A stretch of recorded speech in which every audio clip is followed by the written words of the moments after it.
마태복음 5장에서 7장까지의 말씀을 산상보훈이라고 합니다. 간단하게는 산상설교라고 하는데요.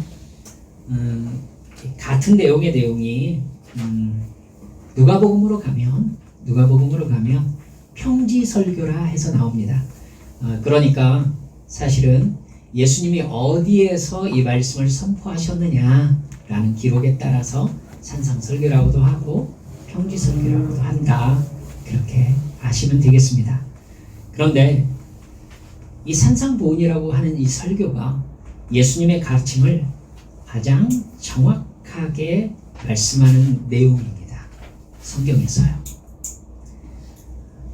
나의 죄를 대속하신 예수님을 믿음으로 하나님의 자녀가 된 하나님의 백성들이 이 세상에서 어떻게 살아야 되는지를 가장 정확하게 확실하게 가르쳐주는 말씀을 산상보훈이라고 합니다. 산상보훈을 읽으면 예수님을 믿는다는 것이 도대체 뭘 하라는 것이냐 라는 것을 가장 선명하게 알 수 있다, 이렇게 말씀드릴 수 있습니다. 여러분, 산상설교를 여러분들이 많이 읽으셨을 거예요. 심령이 가난한 자는 복이 있나니, 이렇게 시작되지 않습니까? 산상보훈에서 예수님은 여러 생각을 하는 이야기를 길게 하지 않습니다. 예수님은 진정으로 하나님을 섬기는 사람들, 즉 우리들로 이야기하면 진정으로 예수 믿는 사람들은 이런 사람들이다 라고 먼저 말씀하세요. 이게 마태복음 5장부터 시작되는 말씀입니다. 심령이 가난한 사람, 애통하는 사람, 온유한 사람, 의에 줄이고 목마른 사람, 긍휼히 여기는 사람, 마음이 청결한 사람, 화평하게 하는 사람, 의를 위하여 박해를 받는 사람, 예수님 때문에 억울한 고통을 받는 사람, 이 사람이 하나님을 사랑하는 사람, 즉 예수님을 믿는 사람들이다, 이렇게 말씀합니다. 그러니까 우리는 산상설교를 읽으면서 심령이 가난한 사람은 복이 있나니, 이런 말씀을 딱 듣고 이런 사람이 있구나 라는 얘기가 아니라 예수를 믿는 사람은 이런 사람이어야 한다 라고 전제하고 시작하는 말씀이라는 것을 마음에 담고 읽기 시작하셔야 됩니다. 그가 하나님을 사랑하는 사람이다, 이렇게 예수님께서 말씀하고 계시는 거예요. 그리고 그 뒤에 네가 바로 그런 구원받은 사람이라면 이런 행동을 해라. 이것이 의로운 행동이다, 옳은 행동이다. 그리고 이런 행동은 하지 말아라. 그게 죄다. 이렇게 말씀하시는 게 산상설교입니다. 그러니까 산상설교에는 어렵고 복잡한 내용이 없습니다. 이건 이렇다, 저건 저렇다 라고 예수님이 거의 단답형으로 얘기하고 계시는 것이 산상설교입니다. 그리고 오늘 우리가 읽은 본문 말씀은 산상설교의 마지막 결론 부분입니다. 전체를 요약하고 있는 말씀입니다. 산상설교의 결론 부분은 저에게 얘기해보라면 17절부터다, 이렇게 말씀드리겠습니다. 너무 당연한 말씀을 하시죠. 좋은 나무가 아름다운 열매를 맺고 못된 나무가 나쁜 열매를 맺는다. 너무 당연하잖아요, 그렇죠? 그리고 20절에서 아름다운 열매를 맺지 아니하는 나무는 모두 찍혀 불에 던져진다. 이렇게 이 부분이 중요해요. 그들의 열매로 그들이 누구인지 알게 되는 것이다. 열매로 그 나무가 무슨 나무인 줄 안다는 말씀에서 여러분, 열매는 사람으로 얘기하면 무엇을 의미하는 것이겠습니까? 행동을 의미하는 것입니다. 행동. 즉 그 사람의 행동으로 그 사람이 어떤 사람인지 안다, 이 말씀이 나무의 열매로 그 나무를 안다, 그 말씀입니다. 그 사람의 행동으로 그 사람이 예수님을 믿고 구원받은 사람인지 예수님을 믿지 않는 구원받지 못한 사람인지 안다는 것입니다. 그 사람이 행동하는 것을 보면 그 사람이 하나님을 정말로 사랑하고 믿는지, 아니면 자기 이익을 위해서 겉으로만 그런 척하는 것인지 알 수 있다는 것입니다. 왜 그런 비교가 필요할까요? 오늘 우리가 읽은 21절 말씀에 그 힌트가 있습니다. 나더러 주여 주여 하는 자마다 다 천국에 들어갈 것이 아니요 다만 하늘에 계신 내 아버지의 뜻대로 행하는 자라야 들어가리라.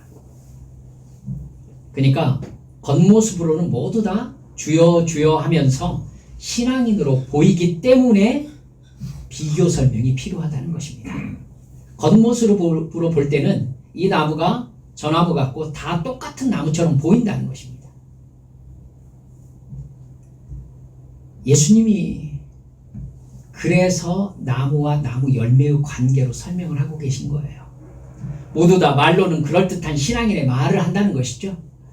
그러나 그 사람의 진짜 모습은 그 사람이 하는 말이 아니라 행동으로 증명된다는 것입니다. 어떤 행동일까요? 바로 산상설교에서 예수님께서 쭉 해오신 말씀대로 행동하는 사람이 구원받은 사람이라는 뜻입니다. 그 행동이 바로 아버지의 뜻대로 행동하는 행동이라는 것입니다. 예수님은 분명히 나무가 좋으면 좋은 열매를 맺는다 이렇게 말씀하셨습니다. 여러분께 여쭙죠. 나무가 먼저입니까? 열매가 먼저입니까? 닭이 먼저입니까? 달걀이 먼저입니까? 하나님께서 달걀을 만드셨을까요? 닭을 만드셨을까요? 여러분 다 알고 계십니다. 당연히 나무가 먼저입니다. 예수님이 우리를 구원하시고 거듭나게 하시는 것은 나무를 바꾸는 일입니다. 나는 본래 쓸모없어서 베어내가지고 땔감으로 쓸 똘배나무라고 하잖아요. 똘배나무입니다. 근데 예수님께서 십자가에 피 흘리심으로 말미암아 나를 참 배나무로 만들어 주신 것입니다. 이게 내가 예수 믿고 구원받은 사건입니다. 따라서 나에게는 탐스러운 참 배가 열리는 것이 당연하다는 거예요. 나를 참배나무로 만들어 주신 농부이신 하나님 아버지께서 나에게서 탐스러운 열매가 열리기를 기대하는 것은 당연하다는 것이죠. 왜요? 너는 이제 참배나무가 되었으니까. 예전에 똘배나무를 내가 베어버리고 참배나무로 너를 접붙였으니까 너는 참배나무가 되었다는 겁니다. 그러니까 네 가지에서는 참배나무가 열려야 정상이라는 것이죠. 이것을 구원과 행위를 설명하는 데 한번 대입해 봅시다. 지난주에 말씀드렸던 것처럼 하나님께서 나를 사랑하셔서 예수님을 믿게 해주시고 구원받는 은혜를 베풀어 주셨습니다. 그럼 나는 당연히 구원받은 사람다운 행동을 함으로써 내가 구원받은 사람임이 나타나는 게 당연하다는 것이죠. 하나님 아버지께서 나에게 구원받고 거듭난 사람의 행동을 기대하시는 것이 당연하다는 겁니다. 예배 시간에 하나님의 임재를 느끼는 영적 감각이 살아나는 것이 당연하다는 것이죠.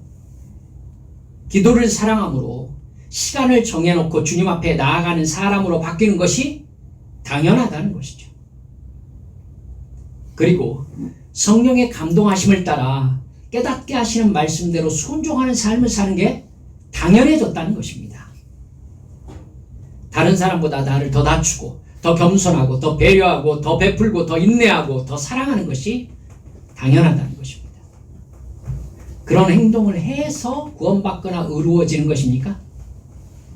여러분 이거 분별하셔야 됩니다. 그런 행동을 해서 구원받고 의로워집니까? 아닙니다. 하나님의 구원의 은혜를 받아서 죄와 사망에 속한 내 옛사람은 예수님과 함께 십자가에서 죽었습니다. 이제 나는 예수님의 부활과 함께 새 생명으로 거듭났습니다. 그렇기 때문에 새 생명으로 거듭난 사람의 행동을 하는 것이 당연한 사람이 되었다는 거예요. 새 생명으로 거듭났다는 것의 증거는 새 생명으로 행하는 행동이라는 것이죠. 그 행동이 바로 하나님의 구원의 은혜에 대한 믿음의 반응이라는 것입니다. 이게 바로 열매입니다. 그러니까 예수님께서 그 나무는 열매로 알리라 라는 말이 너무너무 당연한 말씀이면서도 우리의 심장에 새겨야 될 말씀이 되는 것입니다. 즉, 내 행동을 보면 내가 정말 구원받고 거듭난 사람인지를 나는 분명하게 알 수 있다는 말씀이니까요. 그렇게 하나님이 요구하시는 믿음의 열매에 대해서 사도 바울은 이렇게 정확하게 설명합니다. 갈라디아서 5장 22절, 23절 말씀이죠. 여러분 잘 알고 계십니다. 오직 성령의 열매는 사랑과 희락과 화평과 오래 참음과 자비와 양선과 충성과 온유와 절제니 이 같은 것을 금지할 법이 없느니라 이렇게 말씀하셨습니다. 여러분 사도 바울께서 이렇게 말씀하신 이것이 마음가짐이라고 생각합니까? 마음가짐입니까? 마음 상태입니까? 여러분 절대 아닙니다. 사랑과 희락과 화평과 오래 참음과 자비와 양선과 충성과 온유와 절제 모두 다 행동을 가리키는 말입니다. 그렇죠? 여러분 아실 겁니다. 그게 마음이 아니에요. 생각이 아니에요. 그 어떤 행동에 대해서 하는 말이에요. 그 사람의 행동을 보니 그 사람은 충성된 사람이다.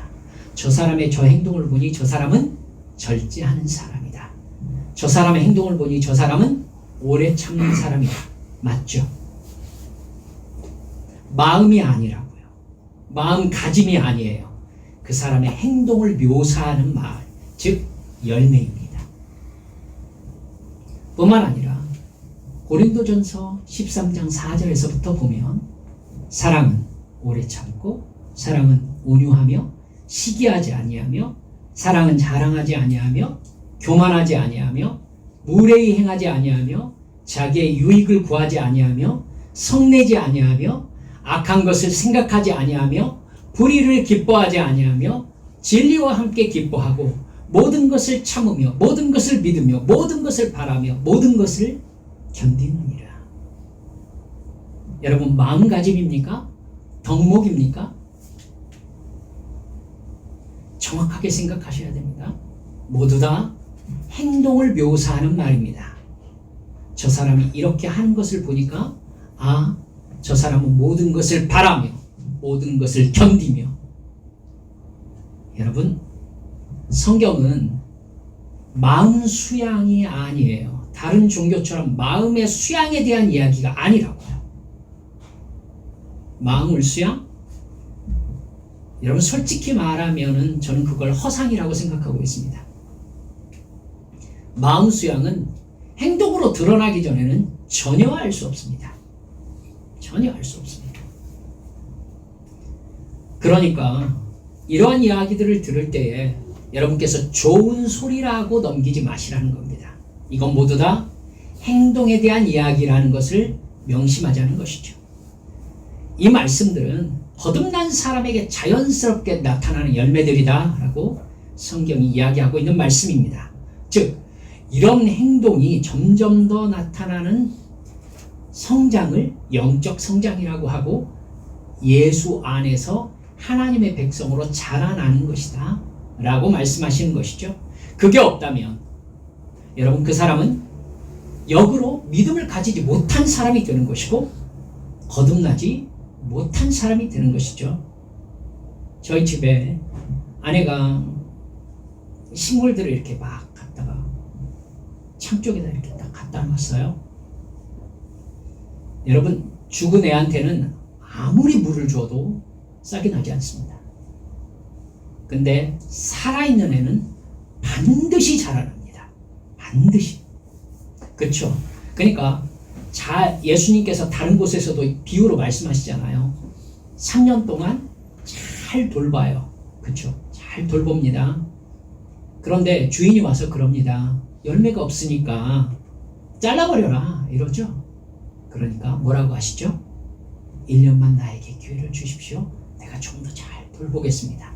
그래서 열매가 맺지 않으면 그때 잘라버립시다. 여러분, 열매로 나무를 아는 것입니다. 열매로 이 나무가 죽은 나무인지 살아있는지 아는 것입니다. 이건 속일 수가 없어요. 그렇죠? 그렇기 때문에 우리는 예수님께서 단호하게 하시는 말씀에 정신 차리고 집중해야 되는 겁니다. 예수님께서 오늘 말씀도 단호하게 말씀하시죠.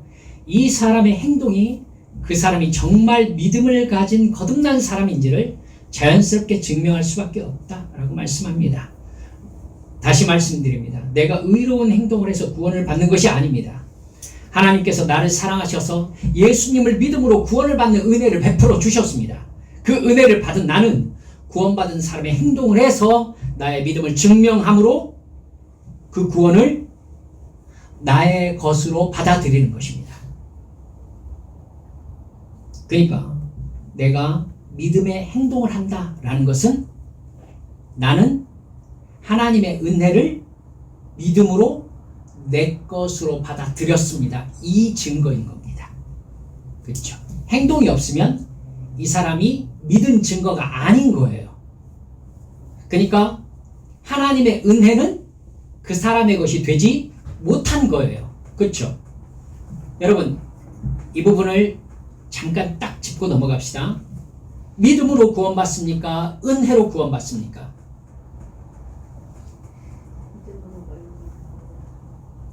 그렇습니다. 여러분, 둘 다로 구원받습니다.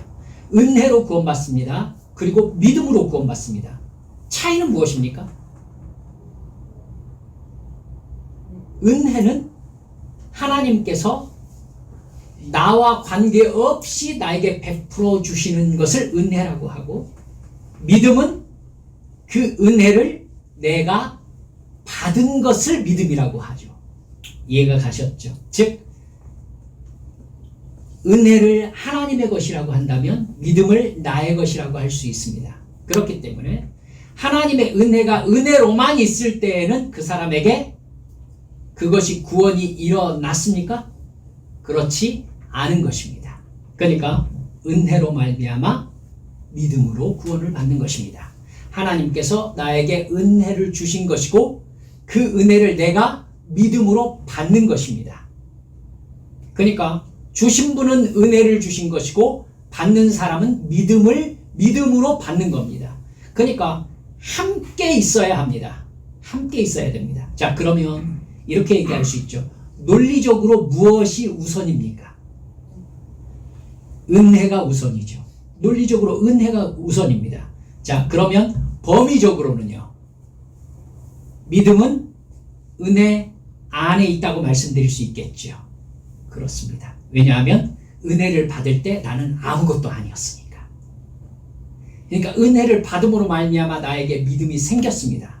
자, 이걸 히브리서에서는 뭐라고 합니까? 읽으셨죠? 여러분, 하나님의 은혜에 믿음을 합하는 것, 이렇게 말씀하셨습니다. 은혜를 믿음으로 합하는 것. 그래서 하나가 되는 것입니다.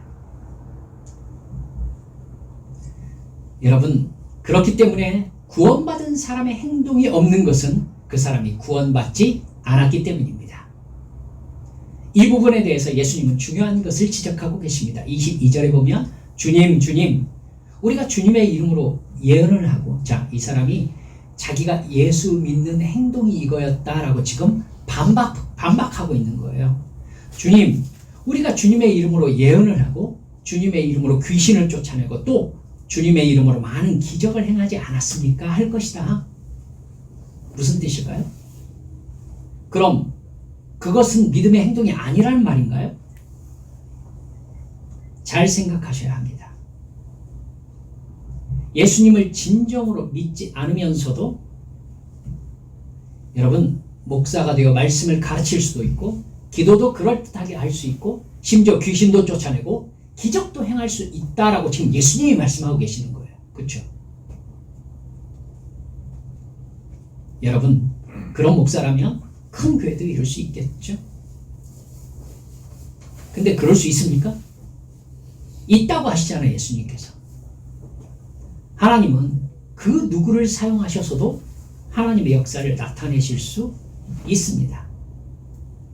여러분은 그 앞뒤가 맞지 않는 사람의 예를 이미 알고 계십니다. 사울 왕도 분명히 하나님을 믿고 순종하는 사람이 아니었는데도 불구하고 하나님의 영에 감동되어서 예언도했습니다. 뿐만 아니라 능력을 받아서 전쟁에 승리하기도 했었습니다. 근데 그것이 구원받은 증거는 아니었습니다.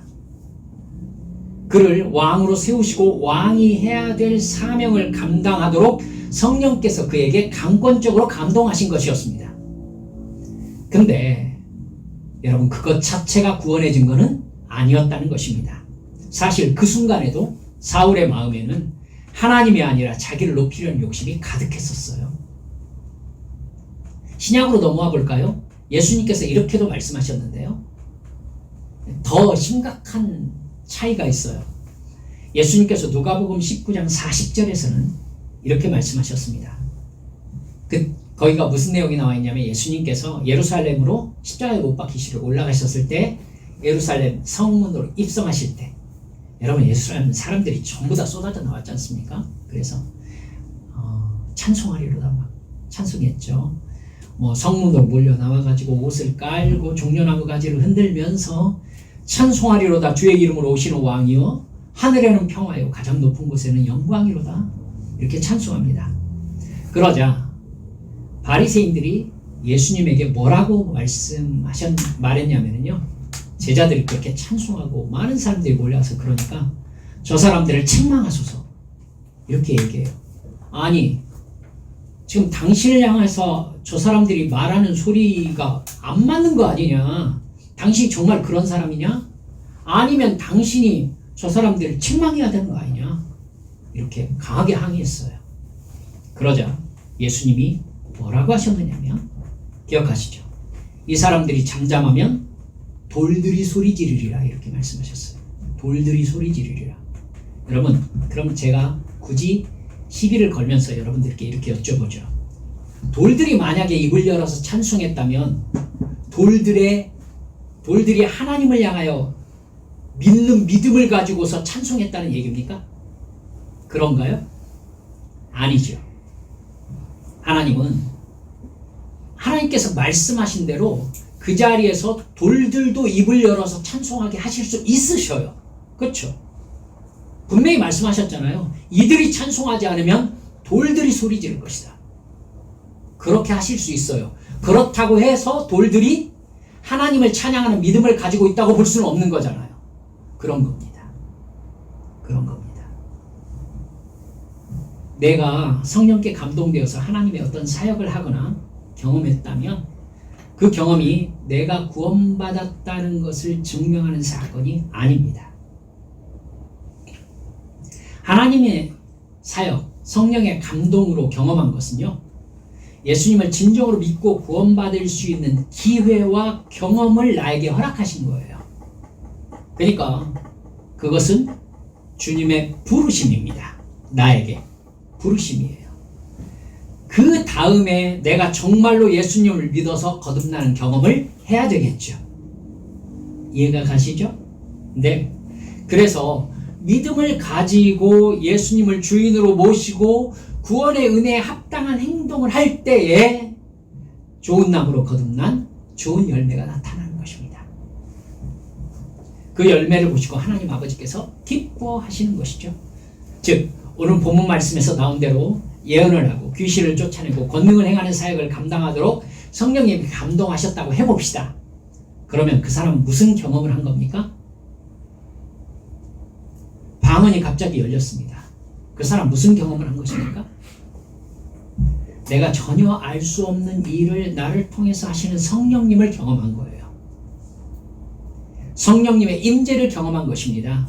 나를 불쌍히 여기셔서 하나님의 임재를 경험하게 하심으로 나를 영생의 길로 초대하시는 하나님의 초대를 받은 것입니다.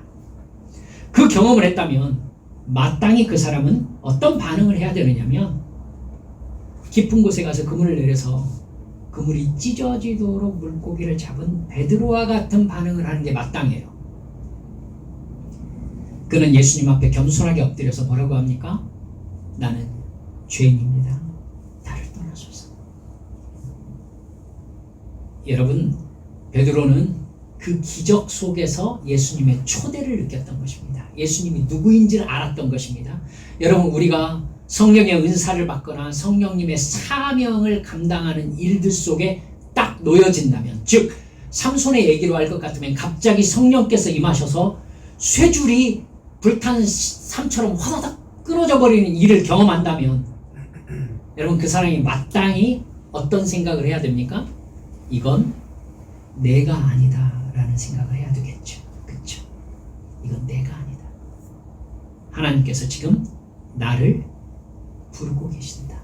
나를 붙잡고 계신다. 지금 이 행동은 성령께서 하시는 것이지 내가 하는 것이 아니다 라는 분명한 인식이 있어야 되겠죠. 하나님이 살아계신다. 하나님이라는 신이 계신다. 이걸 깨달아야 되겠죠. 베드로가 그걸 깨달은 겁니다. 지금 고기 잡힐 시간이 아니에요. 근데 깊은 곳에서 배가 잠길 정도로 물고기가 끌어올려졌어요. 제가 주의 이름으로 물고기를 잡았습니다. 그렇습니까? 아니죠. 주 앞에 엎드려서 주여, 당신이 누구십니까? 나는 당신 앞에 아무것도 아닙니다. 이게 베드로의 마음이었던 것입니다. 이 반응이 마땅하죠. 마땅합니다. 근데 이 사람들 예수님께 뭐라고 얘기하고 있죠? 우리가, 즉 내가 예언하고 내가 귀신을 쫓아내고 내가 권능을 행했다는 것이죠. 주체가 뭡니까? 나예요. 이게 그들의 나쁜 열매입니다. 그들은 성령이 강권하신 사역들로 하나님의 임재 통로가 되어서 하나님의 사명을 감당해놓고 그것으로 자기를 높이고 드러냈습니다. 자기들의 이익을 취했습니다. 하나님은 그 일을 통해서 그들을 구원으로 초대하셨지만 그들은 그 은혜를 주신 하나님을 자기들의 이익을 위해서 이용했습니다. 하나님은 은혜를 베푸셨는데 그들은 믿음으로 반응하지 않았습니다. 그러자 하나님을 경험했던 그 사역은 그들과 아무 상관이 없는 일이 되어버렸습니다. 예수님은 그들에게 말씀하시죠. 내가 너희를 도무지 알지 못하니 불법을 행하는 자들아 내게서 떠나가라. 불법을 행했다는 말은요, 재판장이 지금 범죄자에게 선고를 하고 있는 거잖아요. 그렇죠? 재판장이 선고하고 있는 겁니다. 판결이죠. 여러분, 재판장의 판결이 죄인에게 이해가 가지 않을 수 있습니까? 없습니다. 재판장의 판결은 틀림없이 범죄를 저지른 사람에게 이해가 가야 그게 벌이 될 수 있는 겁니다. 즉 그들은 자기들이 불법을 행하는 사람이 있는 줄을 알고 있었다는 뜻입니다. 주여 주여 하는 말만 있고 신앙생활의 흉내만 낼 뿐 좋은 열매를 맺을 수 있는 좋은 나무가 아니었다는 것입니다. 여러분, 나는 정말로 구원받고 거듭난 사람으로 하나님의 말씀을 지켜 행하고 있습니까? 좋은 나무로 거듭나게 해주셨는데 좋은 열매를 하나님께 드리고 있느냐는 것입니다. 좋은 행동으로 하나님을 기쁘시게 하고 있느냐는 것입니다. 여러분, 사복음서에서 예수님의 설교를 잘 읽어보면 우리가 신앙이라고 하는 것이, 우리가 믿음이라고 하는 것이 얼마나 거품이 많이 섞여 있는지 분명히 알 수 있습니다.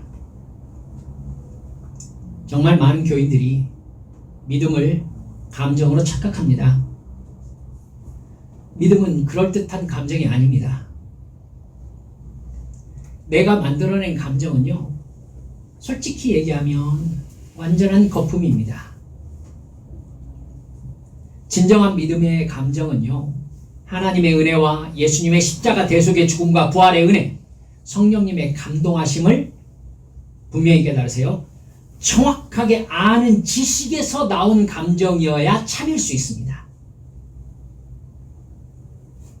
그 영적인 지식이 성령님의 감동하심으로 정확하게 깨달아졌을 때에 영혼의 기쁨과 애통함과 감사와 행복의 감정이 생겨나는 것입니다. 그리고 그 감정이 뭐로 연결됩니까? 믿음의 행동으로 옮겨지는 것입니다. 그러나 올바른 은혜의 지식이 아니라 내 성향과 성품이 만들어낸 감정을 앞세우면 여러분 명심하세요. 사탄은 그 감정을 이용해서 그 사람의 감정과 믿음을 섞어버립니다. 다시 말씀드릴게요. 분명한 믿음의 지식에서 말미암은 감정이 아니면 사탄은 그 사람의 감정과 믿음을 섞어버립니다. 착각해요. 그 사람은요, 말씀 혹은 순종과 상관없이 자기가 독자적으로 하나님과 소통했다고 주장합니다. 내가 느꼈다고 고집합니다. 믿음의 행동인, 믿음의 반응인 행동이 없죠. 그 사람은 여러분 종교적 기분에 취하고 싶은 사람인 겁니다. 그런 사람, 여러분 제가 찬양 인도자였지 않습니까? 교회에 정말 많아요. 그러니까 종교적 감성 충족을 하려고 교회에 오는 사람들이 굉장히 많다고요.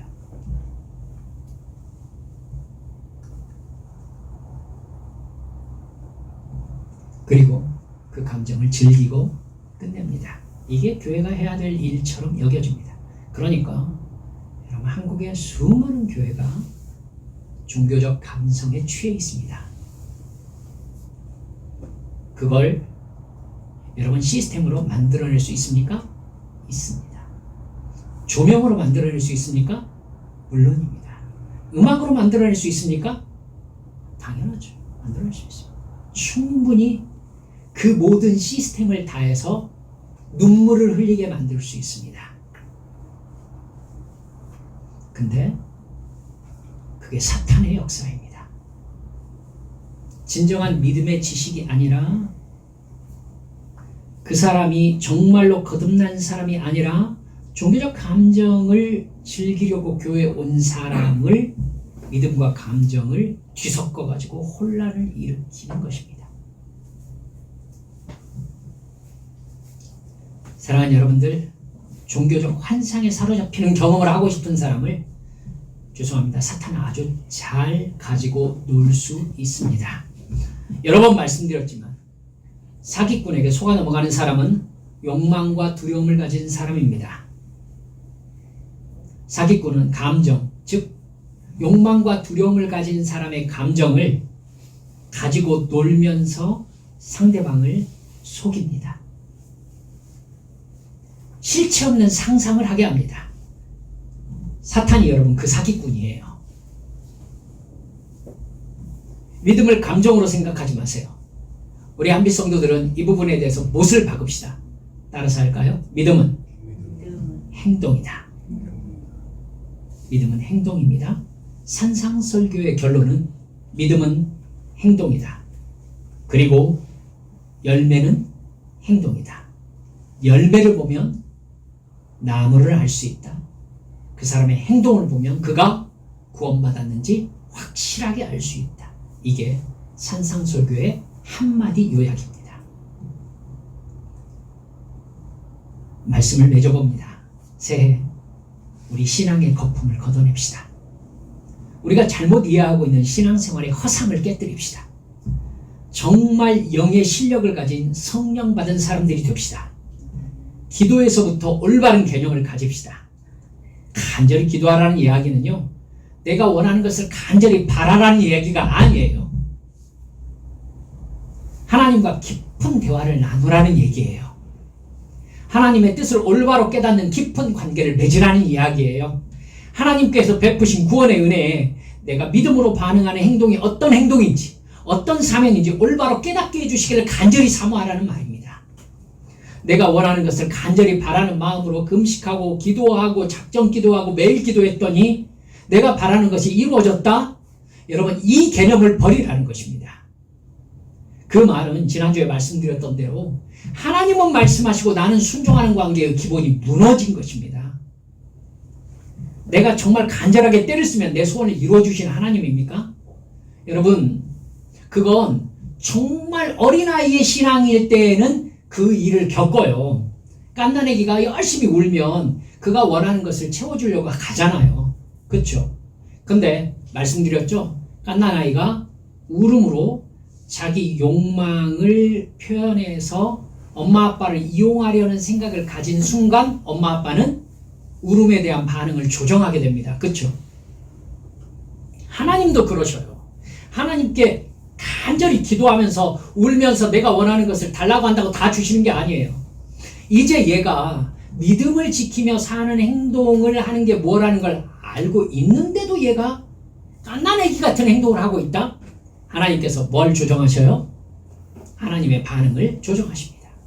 조정하십니다. 그래야 크죠, 얘가.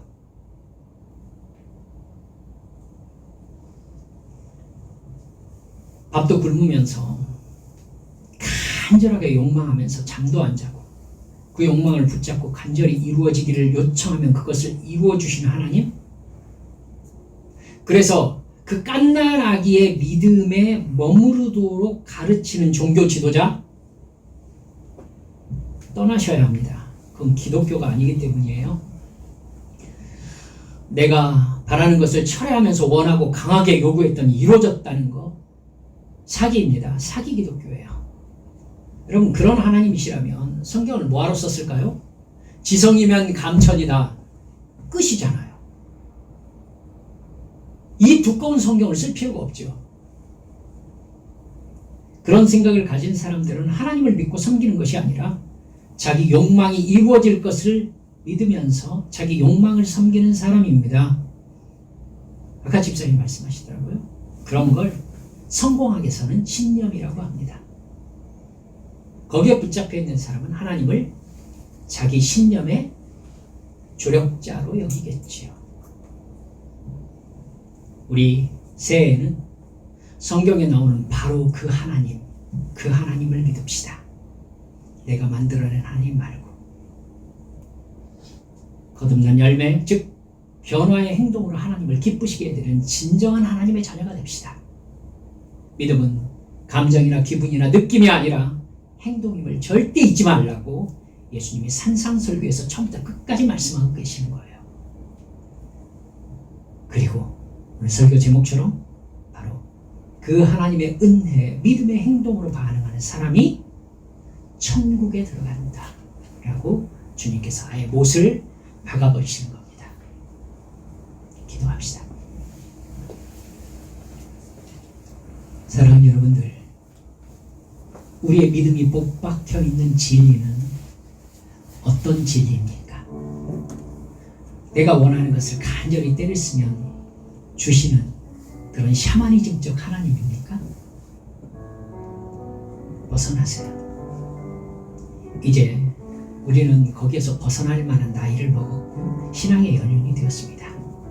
이 시간 기도할 때에 주여, 제가 정말로 깨달아야 될 걸 깨닫게 하시고 기도해야 될 걸 기도하게 하시고 따라서 행동해야 될 것을 믿음의 행동을 올바로 하는 참된 믿음을 가진 성도로 2023년 성숙하도록 역사해 주시라고 하나님 앞에 함께 통성으로 기도하시겠습니다. 기도합니다.